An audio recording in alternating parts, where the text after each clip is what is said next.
देश की 1.6% जनता टैक्स का लगभग 30% बर्डन उठा रही है। सरकार ने टैक्स लगा लगा कर उन्हें इतना निचोड़ दिया है कि अब लोग मिडिल क्लास कहलाने के लायक ही नहीं बचे।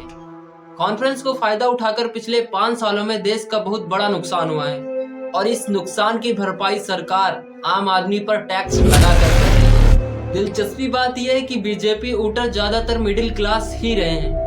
इसके बावजूद भी सरकार ने सबसे ज्यादा खून मिडिल क्लास वालों का ही चूसा है। अमेरिका में लोग इंडिया से 32 गुना कमाते हैं, फिर भी पेट्रोल डीजल अमेरिका में सस्ता है इंडिया के मुकाबले। इतना सारा टैक्स भरने के बाद आपको मिल क्या रहा है? ना तो हवा साफ है, ना तो पीने का पानी, न सरकारी स्कूल अच्छे हैं, ना ही सरकारी अस्पताल, ना ही नौकरियां हैं और ना ही लॉ एंड ऑर्डर। बस अरबपति मौज मना रहे हैं और आम जनता की जेब खाली पड़ी। नमस्कार दोस्तों, मिडिल क्लास को किस प्रकार निचोड़ा जा रहा है सरकार के द्वारा, अब इस बात का एहसास जनता को धीरे धीरे होने लगा है। धीरे धीरे जनता की आंखें खुल रही हैं। पिछले महीने जीएसटी काउंसिल के बाद फाइनेंस मिनिस्टर ने अनाउंस किया कि पॉपकॉर्न पर टैक्स किया जाएगा अलग अलग तरीके से। पॉपकॉर्न का ट्रीटमेंट में जब तक वो नमकीन है, सॉल्टेड है, मसाला एडेड है, चटपटा मसाला है, चिली पाउडर है, कुछ हो, सब 5%। But when it has added caramelised sugar, it is no longer non branded popcorn 5% GST, branded popcorn 12% GST, caramel popcorn 18% GST. यहाँ बात आइटम पर 10 बार जीएसटी की नहीं है। असलियत में देश से मिडिल क्लास खत्म होती जा रही है।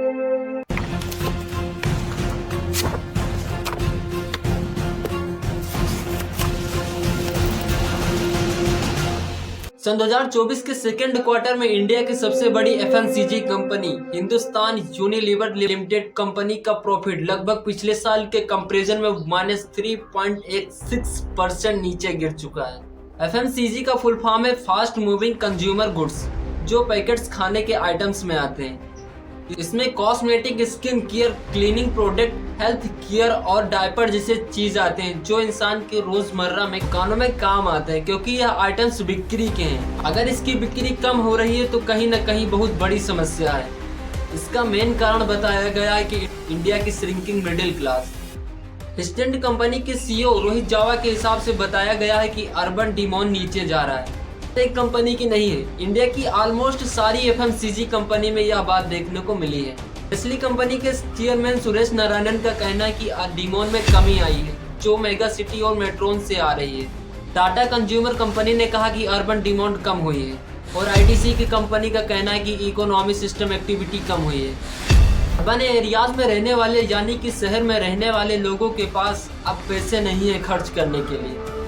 सरकार ने उन्हें इतना निचोड़ दिया है कि अब वो मिडिल क्लास कहलाने के लायक शायद बचे ही ना हो। आपको क्या लगता है, ये बात सही है? तो कमेंट कीजिएगा।